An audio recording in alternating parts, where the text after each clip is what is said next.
बड़े कमाल की बात कही है कि एक मक्खी अगर सब्जी के तराजू पर बैठ जाए तो ज्यादा फर्क नहीं पड़ता है, लेकिन वही मक्खी अगर एक सोने के तराजू पर बैठ जाए तो उसकी कीमत 10,000 रुपए हो जाती है। हमारा मूल्य दूसरों के मूल्य से भी निर्धारित होता है, इसलिए संगत सुधारना शुरू कीजिए।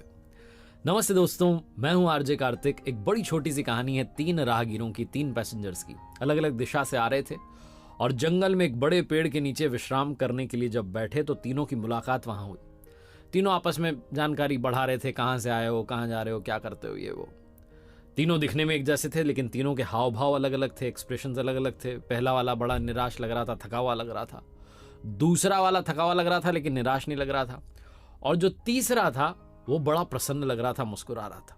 तीनों के पास में दो दो झोले थे, दो दो बैग्स थे। एक बैग आगे लटका रखा था, एक झोला पीछे लटका रखा था। और तीनों की कदकाठी एक जैसी थी।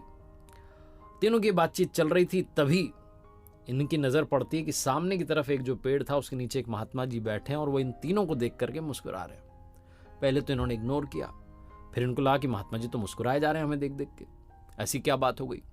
तो तीनों अपनी जगह से उठे और गए, महात्मा जी को प्रणाम किया और कहा, महाराज आप हमें देख करके हंस क्यों रहे हो? हम कोई जोक कर रहे हैं, मजाक कर रहे हैं, आपको हमें देख करके हंसी क्यों आ रही है? हम दिखने में बेढंग से हैं, क्या दिक्कत है?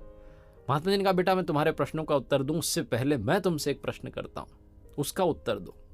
मेरा प्रश्न ये कि तुम तीनों के पास में दो दो झोले हैं। अगर मैं तुमसे कहूं कि लोगों की अच्छाई को एक झोले में रखना है, बुराई को एक झोले में रखना है, तो तुम कौन से झोले में क्या रखोगे? पहले वाले ने कहा कि महाराज मैं लोगों की बुराई को आगे वाले झोले में रखूंगा ताकि उनसे जितना हो सके दूर रहूं, अच्छाई को पीछे वाले झोले में डाल दूंगा। दूसरे वाले ने कहा कि महात्मा जी मैं आगे वाले झोले में तो अच्छाई रखूंगा ताकि पता रहे कि उनके जैसा बनना है, और पीछे वाले में बुराई रखूंगा ताकि मुझे ये पता रहे कि मुझे उनसे अच्छा बनना है। और तीसरे वाले ने कहा, महात्मा जी मैं आगे वाले झोले में उनकी अच्छाई रखूंगा ताकि देखता रहूं कि दुनिया कितनी सुंदर है, और पीछे वाले झोले में उनकी बुराई रखूंगा और उस झोले में, उस बैग में एक छोटा सा छेद कर दूंगा ताकि जैसे जैसे मैं चलता चलूं वैसे वैसे बुराई छन करके नीचे आती रहे और एक समय ऐसा है कि वो बुराई का झोला खाली हो जाए। महात्मा जी ने कहा, मैं तुम्हें देख करके इसलिए मुस्कुरा रहा था क्योंकि मैंने तुम्हारे बारे में सही पढ़ा था, सही समझा था, तुम्हारे चेहरे देख करके फेस रीडिंग कर ली थी। ये जो तुमने जवाब दिए यही तुम्हारी इस यात्रा का सार नहीं, जीवन यात्रा का भी सार है। पहले वाले यात्री जो भाई साहब कह रहे हैं कि मैं आगे वाले झोले में तो बुराई रखूंगा ताकि जितना हो सके दूर रहूं, ये थके हुए दिख रहे हैं, निराश दिख रहे हैं, इस यात्रा में थके हुए निराश दिख रहे हैं, और जीवन की यात्रा में भी थक चुके हैं, निराश हो चुके हैं, नेगेटिविटी के साथ हैं, उसका हाथ ही नहीं छोड़ रहे हैं, नकारात्मकता इनको घेर चुकी है, कह रहे हैं मैं लोगों से दूर रहूंगा। दूसरे वाले भाई साहब थक चुके हैं लेकिन निराश नहीं है। ये थक इसलिए गए क्योंकि आगे के झोले में अच्छाई रखेंगे, लोगों की तरह बनना चाहते हैं, लेकिन पीछे बुराई रखेंगे, लोगों से अच्छा बनना चाहते हैं। और जब आप ज्यादा अच्छा बनना चाहते हैं और बेहतर करना चाहते हैं तो आप थक जाते हैं। और तीसरे वाले यात्री जो मुस्कुरा रहे हैं, आनंद में दिख रहे हैं, वो इसलिए क्योंकि वो सिर्फ अच्छाई पर ध्यान दे रहे हैं। वो कह रहे हैं मैं अच्छाई देख रहा हूं, दुनिया में पॉजिटिविटी देख रहा हूं, बुराई तो धीरे धीरे बुराई के झोले में छेद कर दूंगा, चली जाएगी।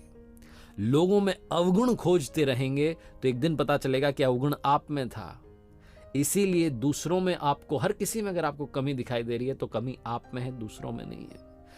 बुराई जो है उसको तलाशना बंद कीजिए, पॉजिटिविटी तलाशना शुरू कीजिए, वरना पहले यात्री की तरह हो जाएंगे, थक भी जाएंगे, निराश भी हो जाएंगे। जीवन की इस यात्रा में अगर आप आनंदित रहना चाहते हैं, मुस्कुराहट के साथ आगे बढ़ना चाहते हैं, तो तीसरे यात्री की तरह आगे बढ़िए, जो जीवन में अच्छाई वाले झोले को आगे टांग लेता है और बुराई वाले झोले को पीछे टांग लेता है और उसमें एक छेद कर देता है ताकि बुराइयां धीरे धीरे कम होती चली जाए।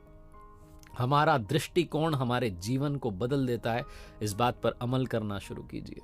एक बार फिर से वही बात कर दिखाओ जैसा कि दुनिया करना चाहे, आपके जैसा। देखते रहिए।